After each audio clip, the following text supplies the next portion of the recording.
Hello everyone, আসসালামু আলাইকুম। আজকের আমার এটা ফার্স্ট ব্লগ। আমরা এখানে সবাই ঘুরতে যাচ্ছিলাম,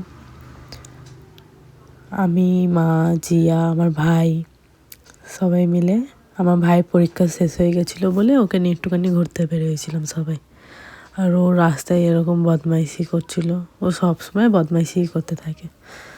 আর আমি একটুখানি কটা ক্লিপস নিচ্ছিলাম। এটা দুটো মল আমাদের এখানে ঠাকুরপুকুরে, যারা আছে তারা নিশ্চয়ই জানবে। আমরা যাচ্ছিলাম, প্রথমে গেছিলাম সিটি স্টাইলে। আমার ভাইয়ের একটা টি শার্ট এক্সচেঞ্জ করানোর ছিল। এখানে আমার মা সোয়েটার দেখছে, আর আমি এখানে দাঁড়িয়ে একটু মায়ের সঙ্গে কথা বলছিলাম যে এক্সচেঞ্জ হবে কি না। তো এখানে আরও ওর জন্য, ওর বার্থডেও আসছে সামনে, তাই জন্য ওর জন্য আরও কিছু কেনাকাটি করার জন্যে। আর এখানে জিয়া আর আমার ভাই উইন্টারে দেখছিল। আমার ভাই ওখানে দাঁড়িয়ে ওই সব ঘাঁটছিল আর পড়ে পড়েও দেখছিল। ও জানতো না যে ভিডিও করছে। আর এই জিয়া নিয়েছে এই ক্লিপটা, দেখো। বদমাস সাদ্দাম এত বদমাইশি করে। ও আবার ডাকছে জিয়াকে। এই গেঞ্জিটা, এই টি শার্টটা আর এই টি শার্টটা দুটো পছন্দ হয়েছিল, দুটোই নিয়েছে। আর আমি আর ও একটুখানি এটা দেখতে পেয়ে দুজনে মিলে একটু ভাই বোন মিলে একটুখানি কমেন্ট। আর এখানে ও আসতে চাইবে না, ওইটাই কিনবেই। আর আমি ওকে টেনে টেনে নিয়ে আসছিলাম,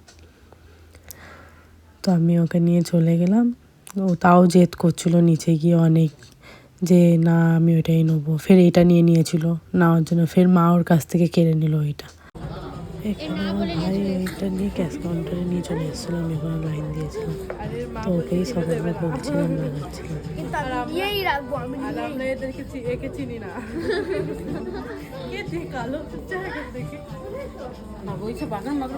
মেয়েদের আছে।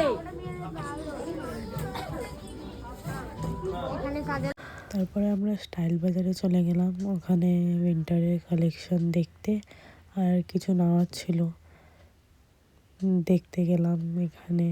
কিন্তু যেটা নেওয়ার ছিল এটাই পাইনি। আমার ভাই গিয়েই আগে ওপরে উঠে গেছিলো খেলনা দেখার জন্য, ওখানে নেওয়ার জন্য জেদ করছিলো। আমি ওকে টেনে টেনে নিয়ে আসছিলাম আর ওর পিছনে দৌড়াচ্ছিলাম, ও যাবে না নিচে, আর আমি ওকে নিয়ে যাচ্ছিলাম। তাই জন্য ওর পিছনে দৌড়াচ্ছি, একটু দুজনে মিলে মজা করছিলাম। তারপরে আমরা বাইরে বেরিয়ে গেলাম, যেটা নিতে গেছিলাম ওটা পাইনি। তারপরে আমরা ভেলপুরি খেলাম, আমার ভাই পাপড়ি চাট খেলো, ওর এটা ফেভারিট। আর আমার ভেলপুরিটা আমার খেতে পছন্দ। আর আমরা ওখান থেকে খেয়ে বেরোয় আমার পাপার দোকানে চলে গেছিলাম। ওখানে গিয়ে আমরা একটু বসে কথা বললাম। এখানে আমার ভাই, ছোদ্দা, ইনসা সবাই এসেছিলো। এটা আমার কিউট একটা দিদির মেয়ে।